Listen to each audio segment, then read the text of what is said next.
All right. Hello, seventh graders. Today we're going to be talking about parts of an algebraic expression, and then we're also going to talk about how to simplify an algebraic expression by combining like terms. So, first of all, when we talk about an algebraic expression, what we're referring to is a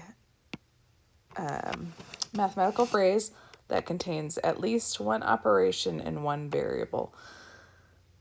So, we have numeric expressions that might just have numbers, but an algebraic expression needs that variable in there. So speaking of variables, let's talk about what a variable is.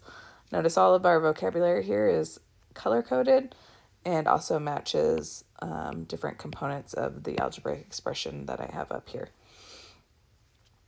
So a variable is a letter or symbol that represents a number. And so sometimes you might be trying to solve for a variable and trying to figure out what the variable represents. Other times I might tell you, okay, A is equal to 5, and then you would be evaluating an expression given that value. Coefficients, similar to what they are in science. So a coefficient in science is telling you the number of molecules that you have. A coefficient in math is telling you how many of that variable you have. And more specifically, it's being multiplied by that variable. We also have constants, which are numbers without variables.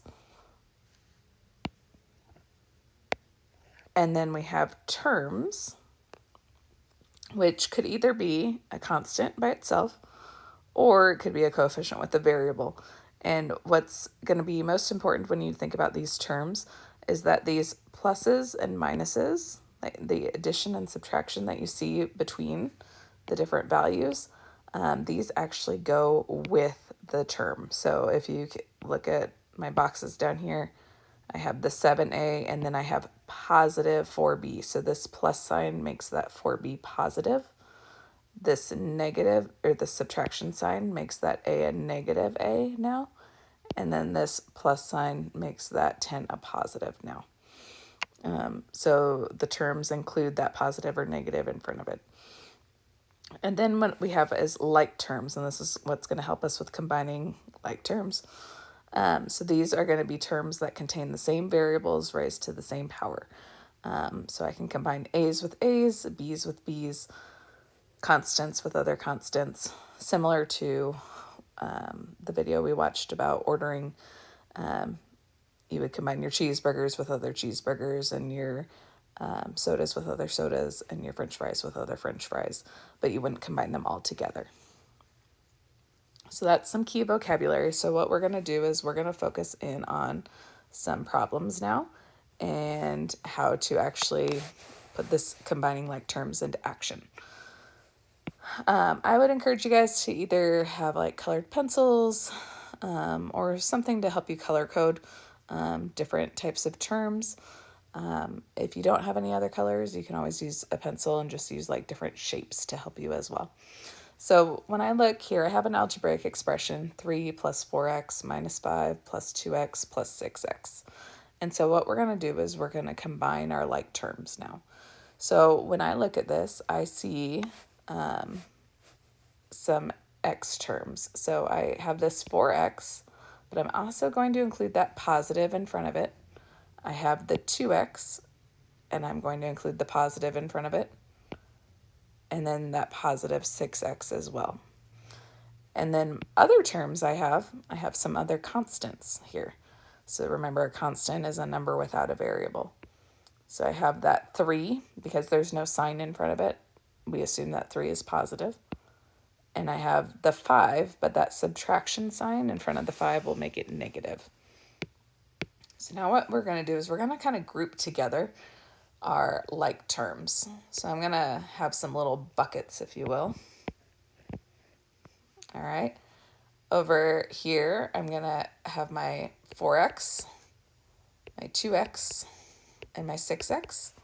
And over here, I'm going to have a 3 and a negative 5. And what we're going to do is we're just going to combine what we have in each bucket. So I'm going to be adding them together. So when I add 4x plus 2x plus 6x, I'm going to end up with 12x here. and then the 3, and then remember this is a negative 5, so the 3 and the negative 5 combine to be a negative 2. Now when I write that, I'm just going to write that as a subtraction sign here. All right, because remember these signs in front will now dictate kind of if the next number is positive or negative. So that subtraction, the subtracting 2, can be read as a negative 2 there. So I have 12x and negative 2. We're going to know an algebraic expression is in simplest form when it has no like terms and no parentheses. We'll talk more about the parentheses another day. So right now I have no like terms. My 12x's can't be combined with these constants. Okay, so like terms that have the same variable raised to the same power. My constant has no variable. This term over here has an x, so I can't combine any further. So this would be my final answer. If I look at this next one, I have negative 8p minus 15 minus 5 plus p plus 8. So the very first thing we're going to do, I'm going to do some color coding here. I'm going to look for like terms. All right, so typically we want to start with our variable terms first. You usually write your variable terms first, and usually in alphabetical order if there's more than one. And then your constants are usually written last. So I see a negative 8p, and then I see this p over here, and I'm going to include that positive in front of it, okay? For constants, I have 15, but I'm going to include that subtraction sign, so really that's a negative 15. This is a negative 5 and a positive 8. So I'm going to make some baskets down here again. I have 2 types of terms, so I'm going to have 2 baskets. I'm going to put all my variables in one. All right, or all my like terms, I should say, because I only have one type of variable. I can put all the variables here. So I have negative 8 and then positive p. Now, I don't see a coefficient on this. There's no number in front of the variable. And so whenever we don't see a number in front of a variable, there's always this invisible 1. All right, so this is actually a positive 1p there. And then my constants that I'm going to throw in my other basket, I have negative 15, negative 5, and a positive 8. And again, once they're inside these baskets, we're just adding them. So when I combine my like terms for the variable, I have negative 8p plus 1p. That gives me negative 7p. And then over here, negative 15 and negative 5 is going to give me negative 20. And then I'm going to add that 8. So negative 20 plus 8 will give me negative 12. When I write that I'm just going to end up writing it as minus 12, okay, or subtracting 12, because the addition and subtraction signs are now going to be looked at as positives and negatives. So my final answer here would be negative 7p minus 12. I have no like terms. I have no parentheses. I can't combine any further. So this algebraic expression is in simplest form. All right, this one's a little bit longer. So we have a couple of different types of terms here. So I'm going to have more than my 2 baskets. So I see constants, I see h terms, and I see m terms. So I'm going to start with my h terms. So we usually start with our variables, and we usually go in alphabetical order.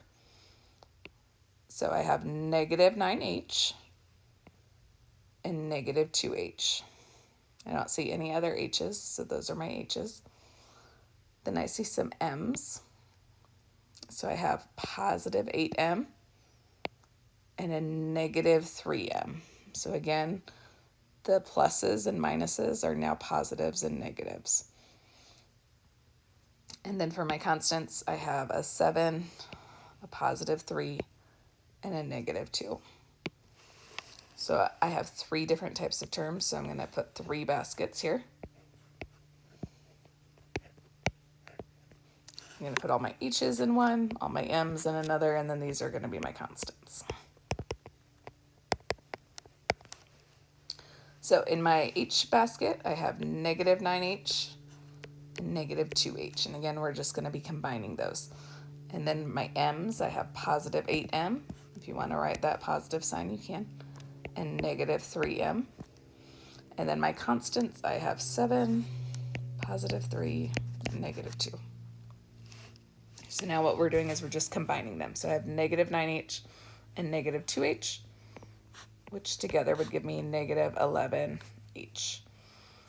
For my m's, I have positive 8m and negative 3m. So that gives me a positive 5m. So because the positive 5 can be written as an addition sign, I'm going to write plus 5m. And then now I'm going to look at my constants. I have 7 and positive 3, which would give me 10. So 7 plus 3 is 10. And then a negative 2 is going to be 8. And because it's a positive 8, again, I'm going to write plus 8. So to determine if you're writing a plus or a minus, you're deciding is that term positive or negative. So a simplified algebraic expression has no like terms and no parentheses. I have no terms left to combine. I can't combine my h's with my m's with my constants, and so this expression is in simplest form. All right, this is our last one for right now. This one I have, this one's a little tricky because I have lots of x's, all right? I have a couple of y's, and then I also have x squared. So remember, like terms are are terms that have the same variable raised to the same power. So my x squared can only be combined with other x squared, not just other x's. So when I look, I'm actually going to find all of my x squared first here. So I have negative 5x squared and a negative 2x squared. So even though these other terms have x's in them, it's not raised to the same power, so they're not actually like terms with the x squared. Then I have my negative 6x and negative 2x. I have positive 7y and negative y, and negative 12 and positive 6. So I actually have 4 different types of terms here. So I'm going to make 4 baskets. So for my x squared, I have negative 5x squared and negative 2x squared. So we want our variables in alphabetical order. And then you also typically start with the highest exponent and work your way down. So I'm going to start with my x squared. Then I'm going to do my just plain x's, so negative 6x and negative 2x. My y's, positive 7y, and then this is negative y. Remember, we have an invisible 1 as our invisible coefficient there, so that's a negative 1y. And then my constants, I have negative 12 and positive 6. So we're going to go ahead and combine and add what we have. So I have negative 5x squared and negative 2x squared will give me negative 7x squared. Negative 6x and negative 2x gives me negative 8x. I'm going to write that as a minus 8x. So the negative makes this a subtraction now. Positive 7y and a negative 1y is positive 6y. So because it's a positive 6y, I'm going to write this as plus 6y. And then negative 12 plus 6, I'm going to write that as, that gives me negative 6. So I'm going to write that as minus 6. When I look at this final expression, I have no like terms left. So I don't have any terms that have the same variable raised to the same power. And I don't have any parentheses. So this would be my simplified expression.